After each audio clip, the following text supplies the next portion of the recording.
Life Camp USA is a nonprofit organization that mentors young men who have lost a father due to military or law enforcement service.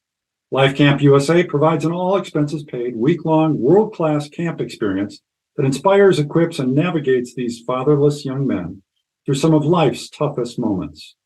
Life Camp USA's mentors serve grieving families by helping these sons establish healthy identities, values, character, and goals without the crucial aid of a father in their life. To learn more about Life Camp's mission, visit lifecampusa.org. Again, that's lifecampusa.org. Welcome to the No Regrets Leadership Podcast, where leaders are empowered to equip and disciple men. Welcome to the No Regrets Leadership Podcast.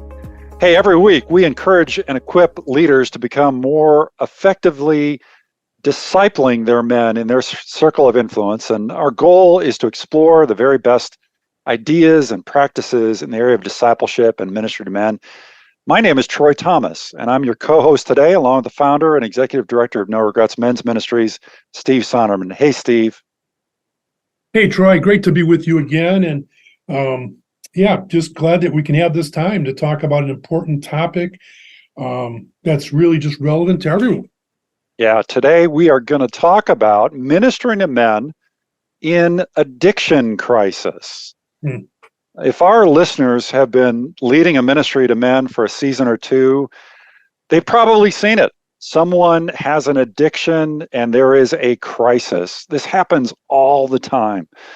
Maybe a wife has discovered a husband using porn, or maybe a guy's drinking has gotten out of hand. He's lost a job or been in a car wreck, or his wife kicked him out, or maybe a guy in the ministry can no longer show up for group because he's too full of shame about what's going on in his addiction. Or a guy's health falls apart because he's addicted to something. Although addiction may have been in the background, it might have been brewing for a long time, an addiction crisis is now in front of the ministry leader. Something is happening. And so today we want to talk about how to lovingly and faithfully respond to men in your ministry who are in an addiction crisis, who are in that moment. Steve, it's a moment for leaders in ministry that so often happens, and yet I include myself in this. I've been there.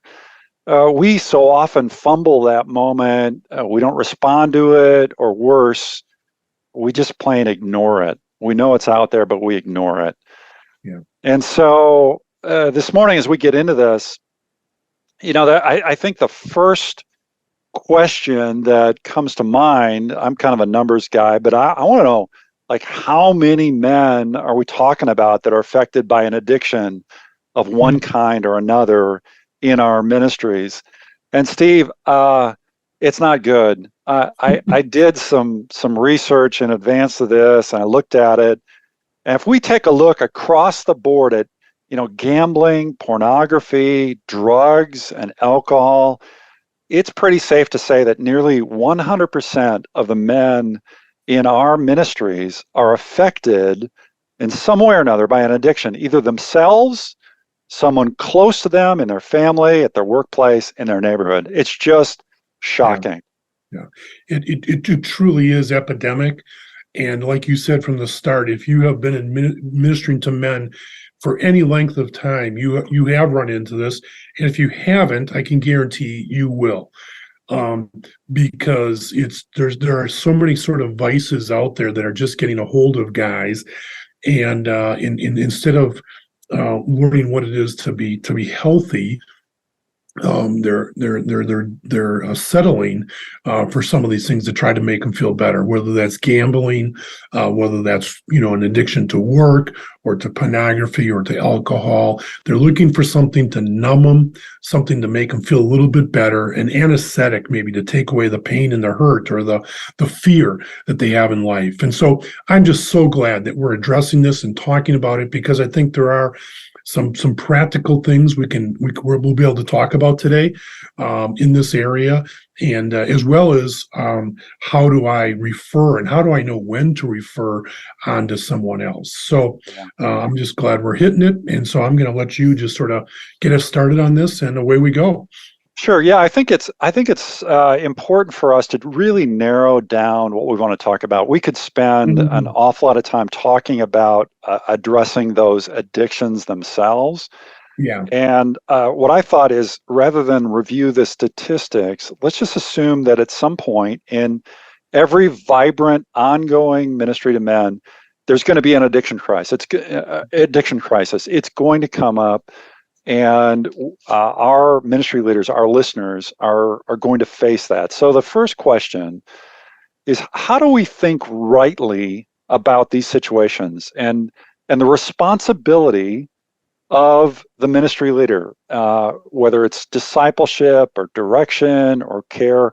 How do we think rightly and properly about the ministry leader's role in this when it comes up? Mm-hmm. I think as Thoughts far on as that? Just going in. Yeah, just maybe general high level before we get into some specifics. But one of the things that we've talked about in the past, Troy, is this idea of presence. And in the addiction situation, just being there, being available for the guy that comes to you, or being maybe accessible, is another way to say it. But as we've talked about, ministry is 90% just showing up. It's just being there. You may not have all the answers. You may not understand it all. You may not be able to provide the care in the end that this guy needs. But it's just being available. I say that's one just overriding principle. A second overriding principle is not just to be there, but is to help them get connected. Because in most of these situations, it's probably going to be more than a guy can handle.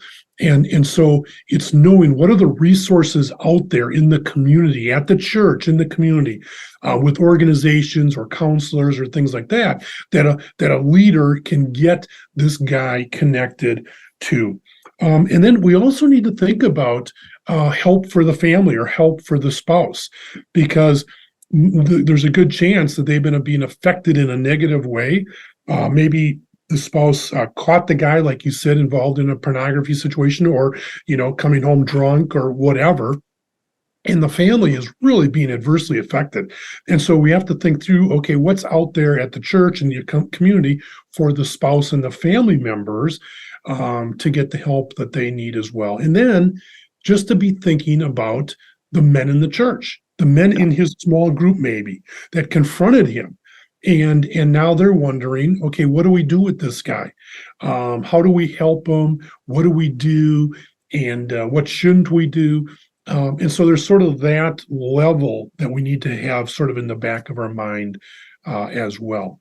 So those are just a couple, I guess, high level overriding principles. Yeah, I think that's really good. I mean, ministry leaders, if I'm listening to this podcast, this might be a little overwhelming. And shocking, and like I got to take care of that as well. I just want to lead a Bible study. Right. What happened to just sharing the gospel, right? Right. It's more than that. In fact, I heard something recently that so much of sharing the gospel is hospitality, and hospitality is care. Hospitality is presence. Hospitality is connections. It's all those things that you talked about, and so that's the ministry leader's role. That's our job as ministry leaders.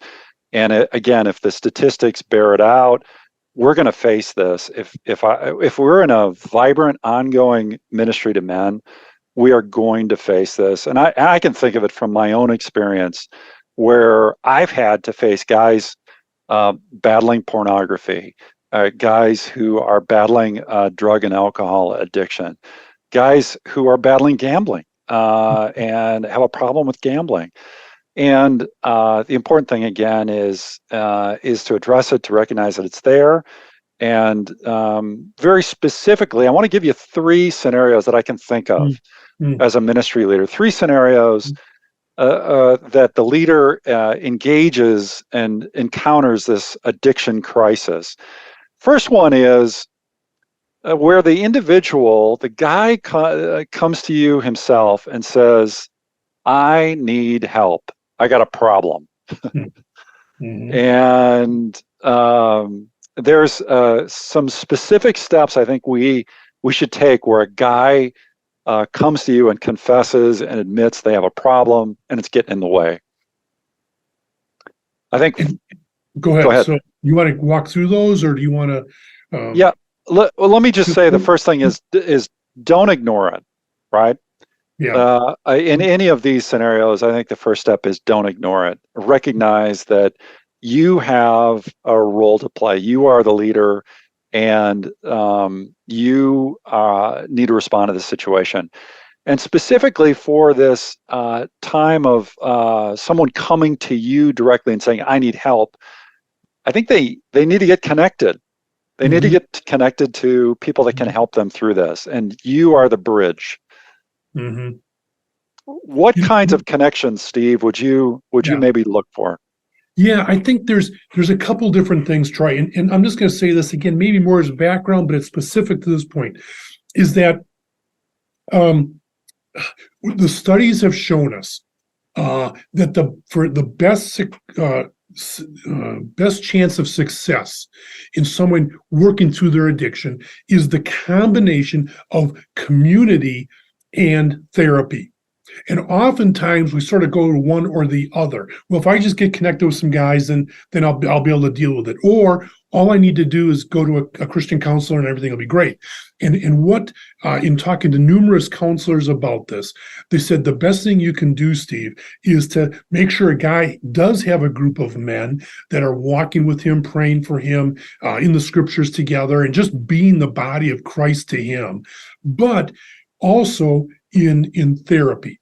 And that combination really is not a guarantee, but there is the best chance of success. So just as a leader, really in the different scenarios that we're sort of laying out here, that is just something to keep in mind. But your question specifically was, okay, how do we get them connected?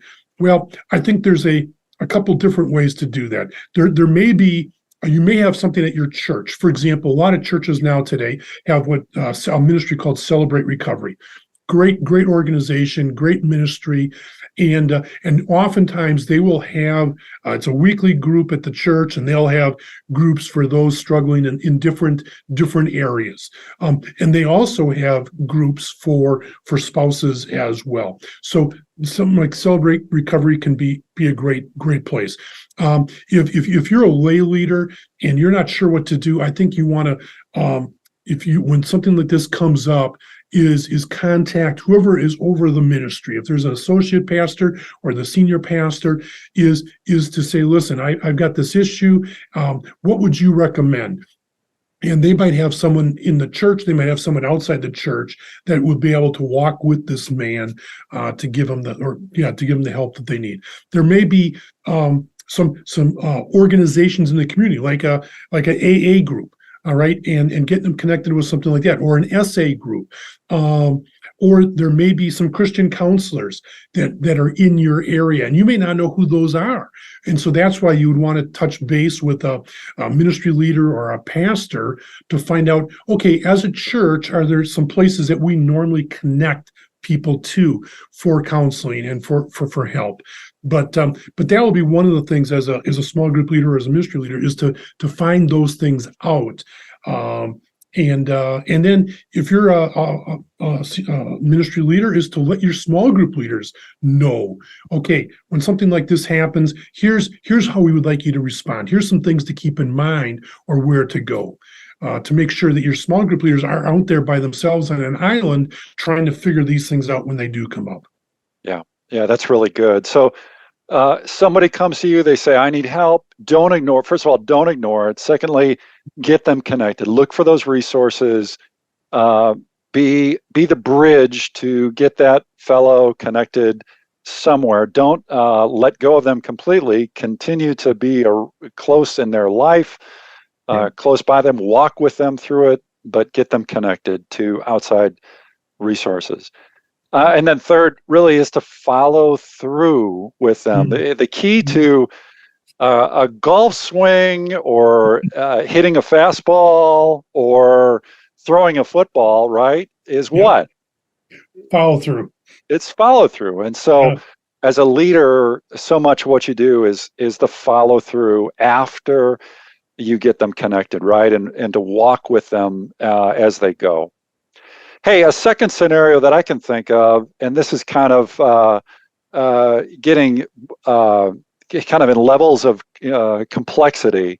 First is the guy comes to you and says, I need help. Second is other men come to you and say, he needs help. Jim needs help. Bob needs help. How does a leader respond in that situation? Steve, any initial thoughts on that? Yeah, and so I think if a leader comes to me and says, "Hey, Bill's having problems with XYZ," I would ask, thank him for coming to you.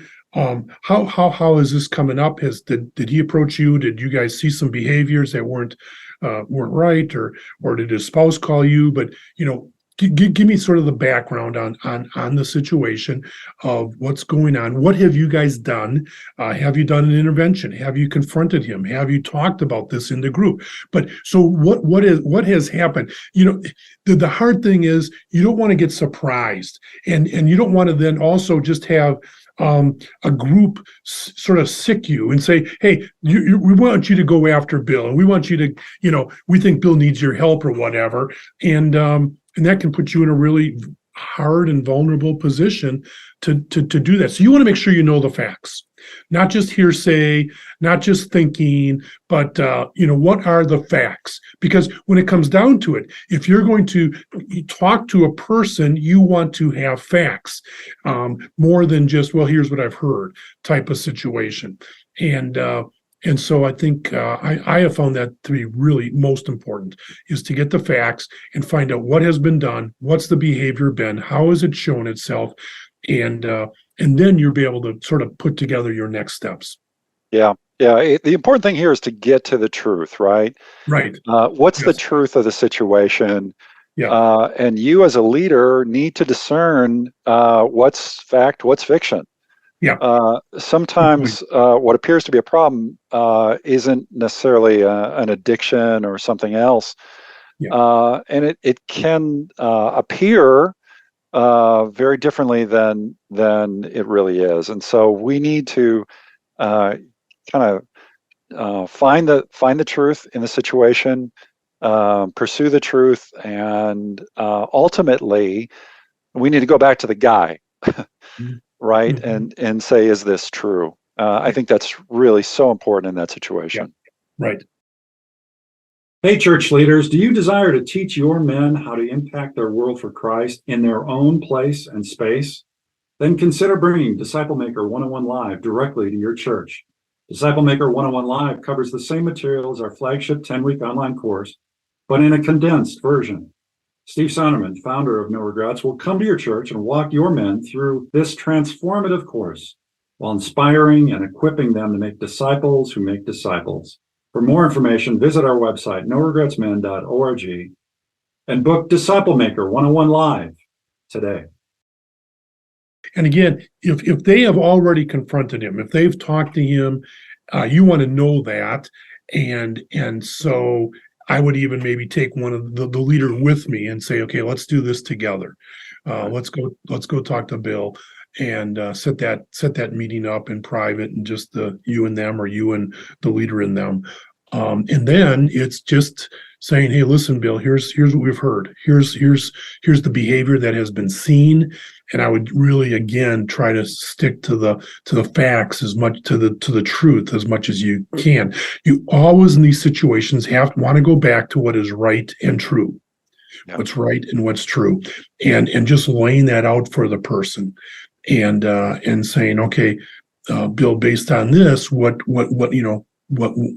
your response? What are you thinking? What's going on? How can we help you? How can we walk with you through this? Yeah, there's so many dynamics to that, so many elements to that. There might be shame, there might be regret, there might be a broken relationship, there might be, and there probably is, lies around it. And so the leader's job in that is to kind of navigate those difficult, murky waters, and to go there and to find the truth collectively, together, and with God's help. I'm reminded here of kind of the process laid out in Matthew 18, that when a brother sins against you. Now, this is a different situation. An addiction it might be sin, but it might not be sin. It might be something else. But Matthew 18:16, if he does not listen, take one or two others along with you, that every charge may be established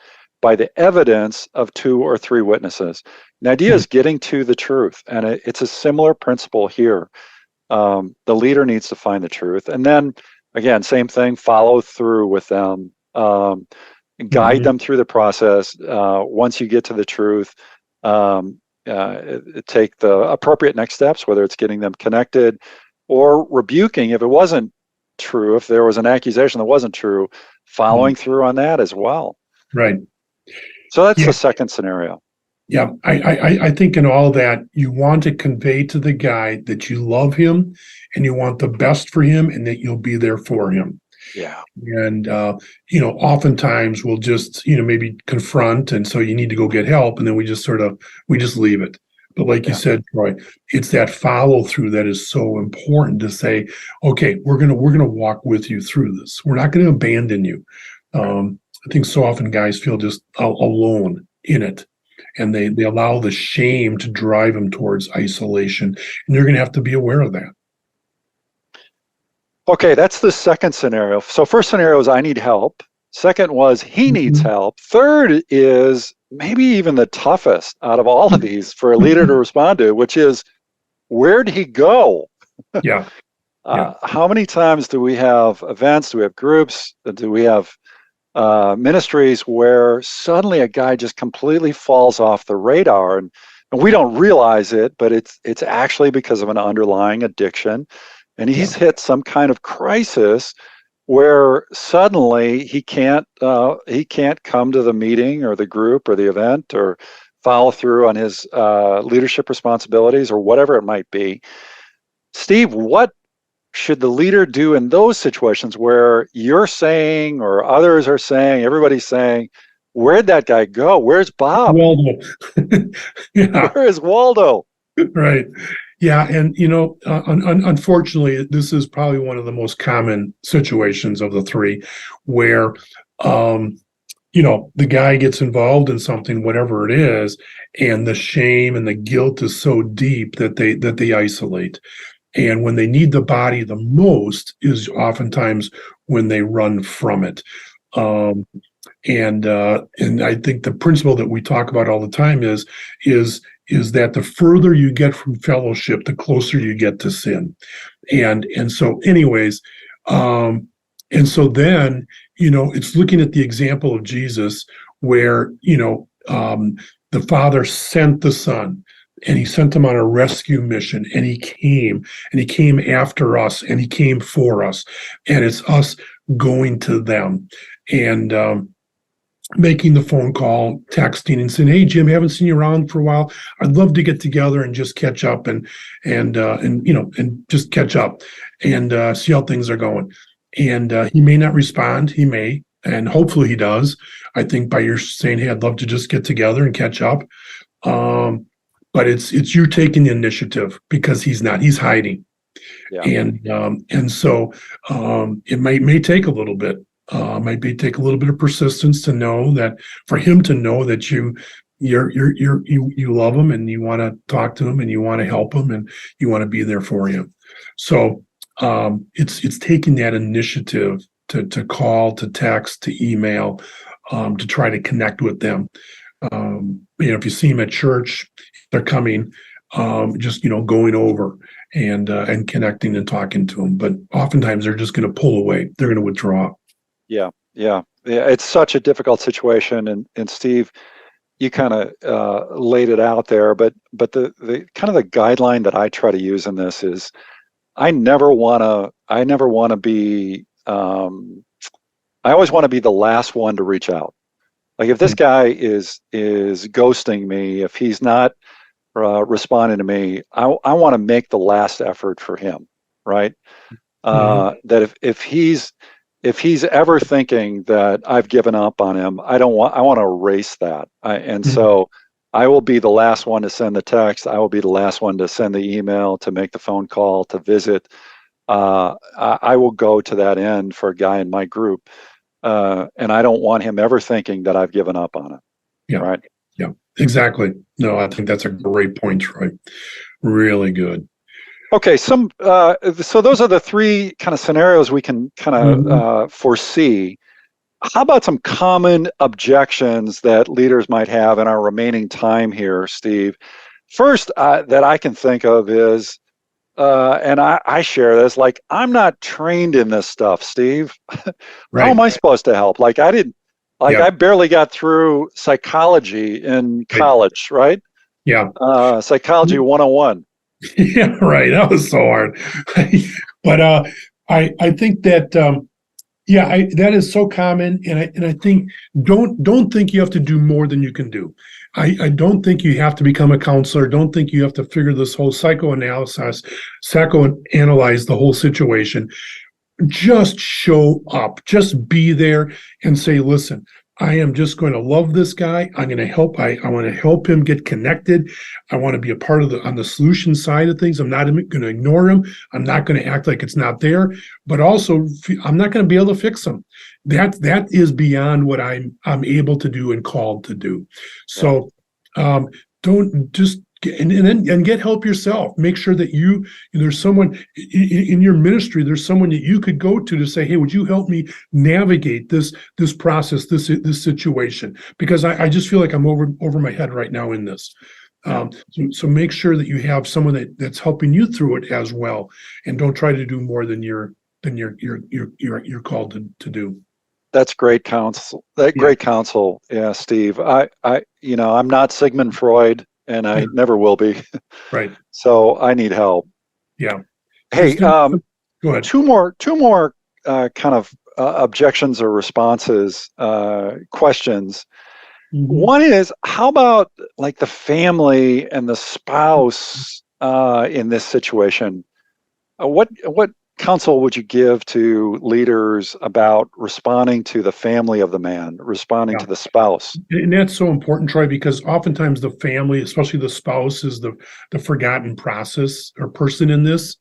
And so, if Bill is dealing with X, Y, and Z, then you might want to call the spouse, and especially now that it's out in the public, and maybe she came forward with it, or they've talked about it, and maybe he's admitted it to her, whatever the scenario. Once she's aware, and that's one of the first things I would do is I would have the guy, listen, have you talked to your spouse about this? Yeah. And, you don't want her hearing from someone else. You want it from him. Yes. And once they've had that conversation, that will be a very hard conversation, is just to follow up with her. It's part of that follow-up process, and say, how are you doing with this? And do you have a support system in place? Are there some women that you can talk to? Are you involved in a small group? Are you connected? Is there any resource that you might need to help navigate these waters? And so, there might be a situation where the guy has to go away to a rehab center for 3, 4, 5, 6 weeks. And so then she's there with the children. And how does she deal with that? And what does that look like, being a single mom for the next 6 weeks? And so there might be some help from the church needed at that point. Maybe it won't be that extreme, but it's these things aren't healed overnight. It takes time. Yeah. And so you want to make sure that she's being cared for. Steve, we got a couple minutes left. One more question. Okay. What about the other men in the group, in the ministry? How are they going to respond? So Bob or Jim or Bill have this issue, this addiction crisis, and you're dealing with them. How do we explain it? How do we communicate? How do we work through it with them, and make sure that they understand you're not too harsh or too soft, not strong enough, not loving enough, or too loving? How do we work through that as leaders? Great question, Troy. And it's there's a couple of really important parts to this. Number one is, I always ask myself, who needs to know? and how much do they need to know? Because it truly is concentric circles around the family. And so then it comes down to, in these situations, asking the guy, who have you told? Have you told your small group? Do they know? Maybe he's not even in a small group, right? Oftentimes they're not. And so there may not be any guys that he's told. He might have just told his spouse, and maybe his kids, maybe not his kids. And so you have to say, okay, if you haven't told your small group, or the guys, who do you think you need to tell? Because it's better coming from him than from you, right? The other part of the important part of this equation is, who is the spouse okay with your telling? Because I'll tell you right now, in some of these pornography issues, the spouse will feel very embarrassed. Yes. Because wasn't I good enough? Wasn't I pretty enough? There's lots of questions that will go on in her mind as she's dealing with the fallout of this, that they're going to have to deal with as a couple. And she doesn't want the small group to know, or the church to know. And so before you open your mouth and tell anyone, you need to converse with them first to say, okay, who do you want to know, and who don't you want to know? How public are you going to go? Because it's really up to them first to make that decision. Yeah. Then you have to respect that as a ministry leader. And so if someone would come up to me and say, hey, where's Billy? Hey, have you heard about Bill? I heard he's struggling with this or with that or whatever. If I don't have any permission, I can't break confidentiality on that and tell someone else in the ministry, right? Yeah. And so you have to really be careful, just for confidentiality's sake, of who you talk to, but the couple will sort of set the tone for that. Now, having said that, I will encourage the couple to make sure that a couple friends do know.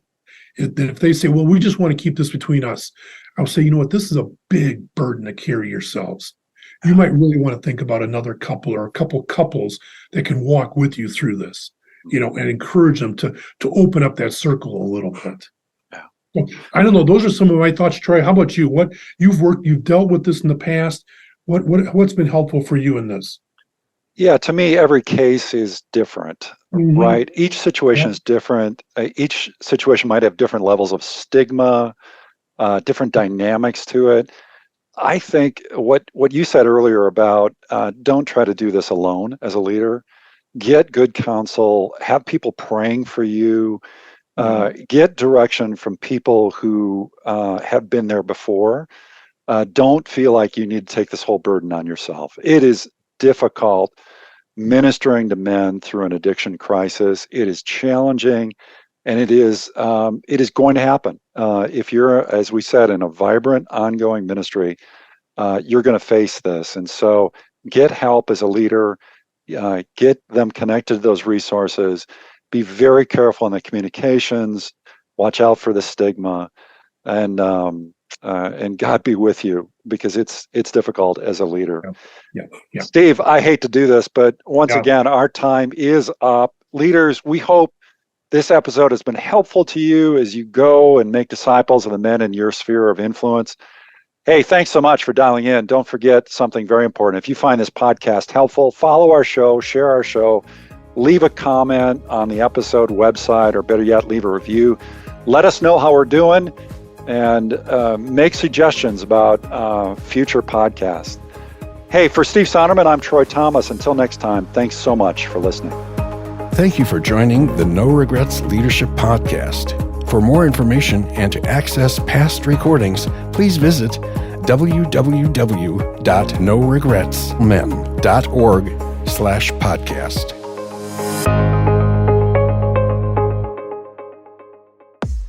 MK Cellular, your local U.S. Cellular authorized agent, is a proud supporter of No Regrets Men's Ministry. Find our locations at mkcellular.com.